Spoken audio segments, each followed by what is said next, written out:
Hello students, welcome once more to online video class for class 8 computer studies. In today's video we are going to discuss about flowcharts. In the last video we had studied about algorithms. Now in the flowchart we will study what is flowchart and how to write an algorithm. Writing algorithm requires three things: declaration of variable, assignment and conditional statement. So starting with the today's first topic, that is flowchart. Before starting flowchart, let me tell you once more what is algorithm. The set of instructions written in a sequence to solve a problem is known as algorithm. The algorithm is written in English language that is easy to understand, and actually algorithm is written for another users to understand. Now coming to flowchart, before writing the actual program we can write flowchart or we can write algorithm. Algorithm is step by step instructions written to solve the problem in a English language, but in case of flowchart same instructions are written in step by step, but rather than using the English language we are using some symbols to represent the instructions. It means flowchart is a pictorial representation of step by step solution of a problem, or in other words we can say that flowchart is a pictorial representation of an algorithm. To write or to design a flowchart we need to use different geometrical symbols. So first we are going to study what are the symbols which are used for creating a flowchart. First symbol that you can see in your computer screen is the oval symbol. Its symbol is like a egg, or we can say oval. This symbol is used to start our flowchart or to stop our flowchart. So it is used in the beginning and in the end. Now you know that every program requires three things: input, processing and output.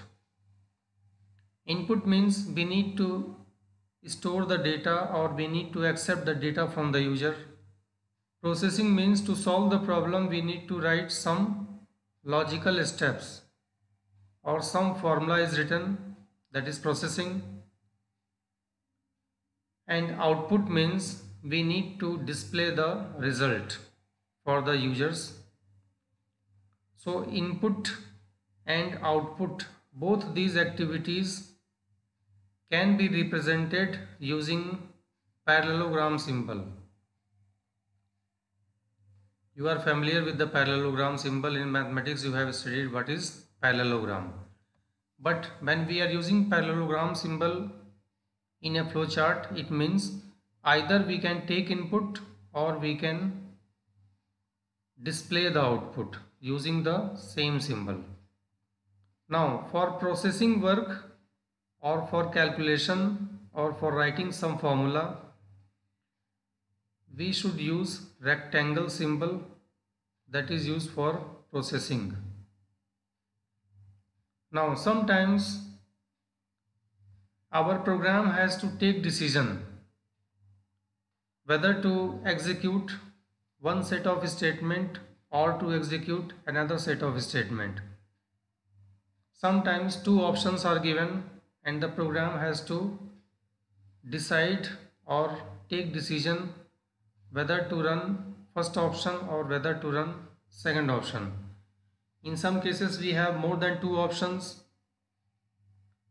There also program has to take decision to run any one of them. So how our program will be able to take decision?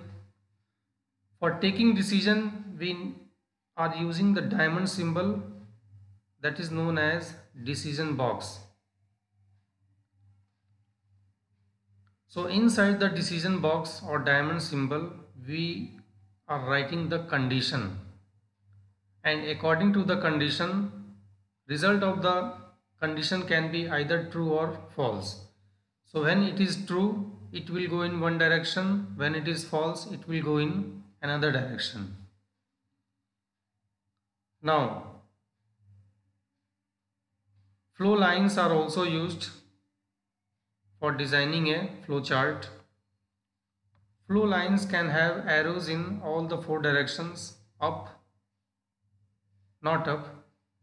Leaving the up direction, we can have all the other three arrows, that is left, right and down. So flow lines represent that the control of the program is shifting in which direction, left side, right side or at the bottom side. But always use these three symbols, never use up symbol, because the normal flow of control of the program is top to bottom. It never grows from bottom to top. This is the reason arrow in upper direction will not be used in the flow lines. Connector can also be used. Sometimes our flow chart is long, it cannot be accommodated on one page. Some part is on next page. So to connect the end of one page with the beginning of next page, we are using connector, that is circle symbol. That represents that flow chart is not complete, some part is on another page. Now we will see one example how to design a flow chart. Suppose we have a question: draw a flow chart that picks the largest of three given numbers. Means find the largest of three numbers using a flow chart. As I have told you, flow chart starts with oval symbol. So inside the oval symbol we will write start. Now the flow of control is by default from top to bottom. So we will use one flow line in the bottom direction. Now every program requires input, then processing is done, and in the end output is done. So first we need to accept the value or data from the user, or we can store the data in variables. For taking input, we are using parallelogram symbol. So you can see in the figure, parallelogram symbol is used and read XYZ is written inside that symbol. It means we are storing or accepting the values in three variables X, Y and Z.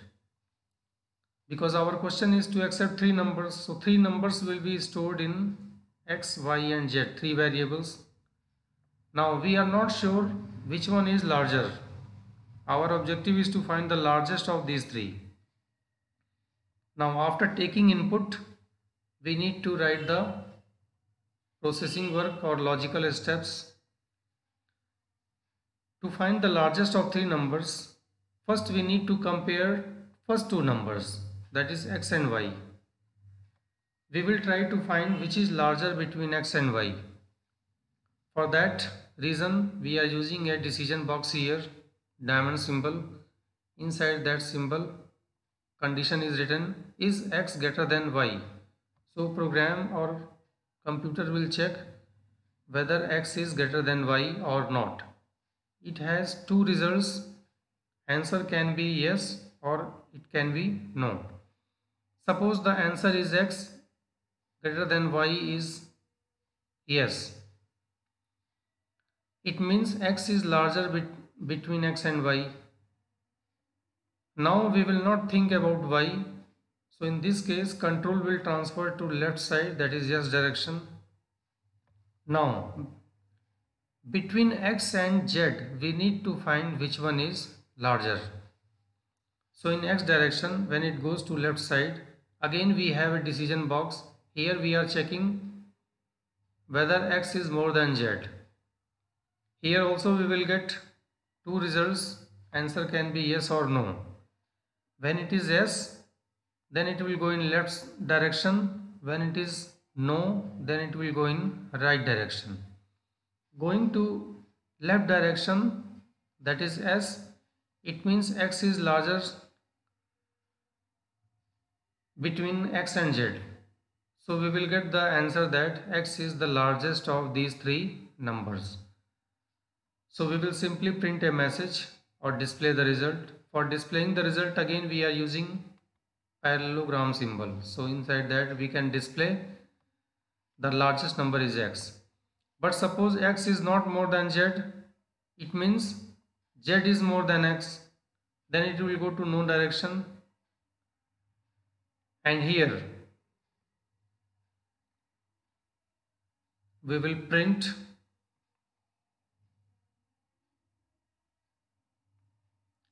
no, we will not print. First we need to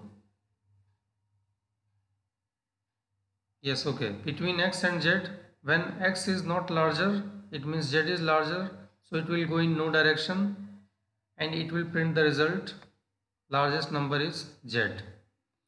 Now coming to the first decision box where we had compared x and y. We had assumed x is more than y, then control had shifted to yes direction. But suppose x is not more than y, it means y is more than x. In that case, it will go in no direction since y is larger between x and y. So now we need to compare between y and z. So in no direction, one more decision box we have that will compare whether y is more than z or not. So again one decision we need to take is y more than z. Its result will be either yes or no. If it is yes, it means y is largest between x, y, z. So it will go to right direction, that is yes direction, and it will print the result. The largest number is y. And result will be displayed in parallelogram symbol, that is output. But if y is not more than z, then it will go to left direction, that is no. It shows that z is the largest, so we will print z is largest. Now in the end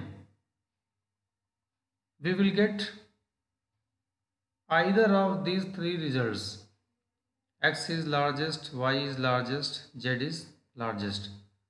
Only one of them will print, and after printing our program is over. So in the end again we need to use this oval symbol to stop our flowchart. So that was the explanation of how to write a flowchart. Now writing a algorithm. To write a algorithm, such a language should be used that is close enough to the programming language in which the programs are to be written, so that a hand translation is relatively easy to accomplish. Now we will see how to declare variable, which is the part of writing a algorithm. For designing a program, we need to store the data or accept the data from user. Now the data can belong to either integer value or character value, or it can be real number. Real number means numbers having decimal point. And these data we have to store in a variable. So before storing the data in a variable or accepting the data in a variable, first we need to declare the variable. Declaration of variable means we make sure that our variable will store which type of data. So if we want to accept integer value, then we will declare the variable as integer. If we want to store character value, then the data type will change to char. If we want to store a real number, that is decimal value, then we need to declare the data type of the variable as float. And the syntax of writing or declaring the variable is, first we need to write the data type. So data type we have options integer, char, float. And after the data type we need to write name of the variable. If we are going to store two values, then we can declare two variable like x comma y semicolon. The name of the variable can be any letter like ABC, PQ, XYZ. Similarly, if we are going to store a character value, then the data type will change to char, and after char again variable name. Here in the book it is mentioned a comma ch. It means two variables are declared. Both are character type. Variable a and ch, they can store single character. In the same way, if you want to store a numeric value that has decimal point, then float amt. Float is the data type which stores real number. Amt is the variable. Assignment is the another part which is used to write algorithm. Assignment means storing the value in a variable. For writing assignment statement, the syntax is, first we need to write the name of the variable, then left arrow is used, and on the right side of the arrow we need to write expression. Expression means what we want to store. Expression can be a constant value, it can be a variable which stores a value, or it can be a expression which has a calculation. So the result of the expression is stored in the variable which is on the left side of arrow symbol. So example is given here, a arrow 10. It means 10 is stored in the variable a. Now conditional statement is used in the flowchart so that our program can take decision. Sometimes program has to select between two options, sometimes between more than two options. So when to choose one option and leave another option, when to choose second option and leave first option, that will be decided using a conditional statement. So if we have one option, then we write if condition, then between pair of curly braces S2. S2 means statement. So the statement S2 will only run if the condition is true, and if the condition is not true, then statement 2 will not run. But suppose we have two options to choose whether to run first one or second one. In that case we can use if else. After if we write condition, then body of if, which is statement 1 or S1, else, body of else, which is statement 2.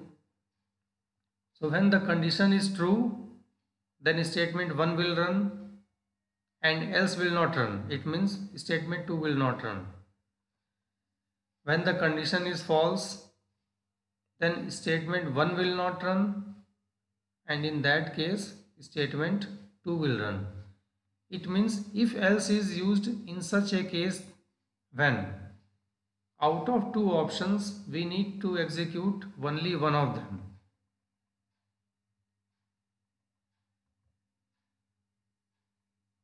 In the same way, there may be one or more if then else statement embedded in another if then else statement.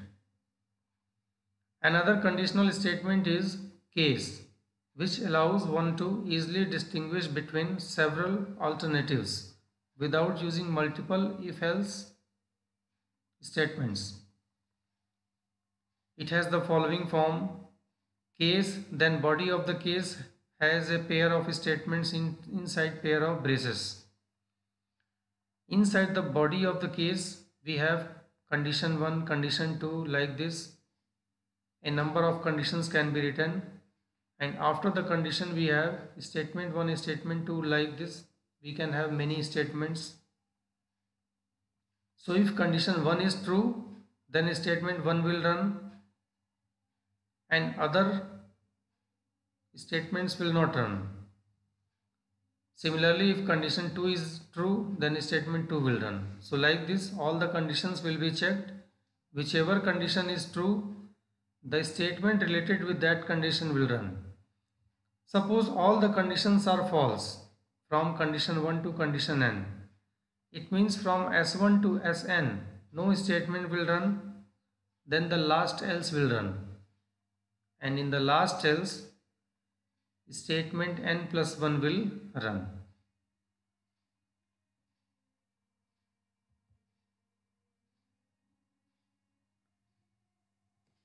Now some examples are shown in the book how to use conditional statement. At the top left side, you can see the flow lines are coming from left hand side. Then we have a decision box. Here condition is mentioned. Result of the condition can be either true or false. So when the condition's result is true, it will go in true direction and statement 1 will run. But when the condition is false, then it will go in false direction. In that case, statement 2 will run. It means between statement 1 and statement 2, only one of them will run depending on the result of the condition. So here in first figure we have two options S1 and S2, or two statements S1 and S2. So any one can run depending on the result of the condition. But in second figure, when the condition is true, in the true direction we have statement 1. It means statement 1 will run. But when condition is false, in the false direction we don't have any statement. It means nothing will happen. So in first two figures you have seen, if we have two options or two branches, or if we have one option or one branch. Sometimes we have more than two branches, many options are there. In that case we can use many conditions together. Like here in third figure, control is coming from the left side. With the flow line it is visible. First it will check condition 1. If the result of the condition 1 is true, then it will go in true direction and statement 1 will run. And all the other statements will not run. But if the condition 1 is false, then it will go in false direction. Now it will again check another condition, that is condition 2. Now the result of condition 2 will decide whether to run statement 2 or whether to check another condition. So if it is true, then statement 2 will run, and if it is false, then statement 2 will be left out and it will go in false direction, and it will again check next condition. So like this we can design many if conditions. Now your chapter is over. So please revise all the things that we have discussed today. In the next class, I will explain the exercise questions of this chapter. Till then, take care. Thank you.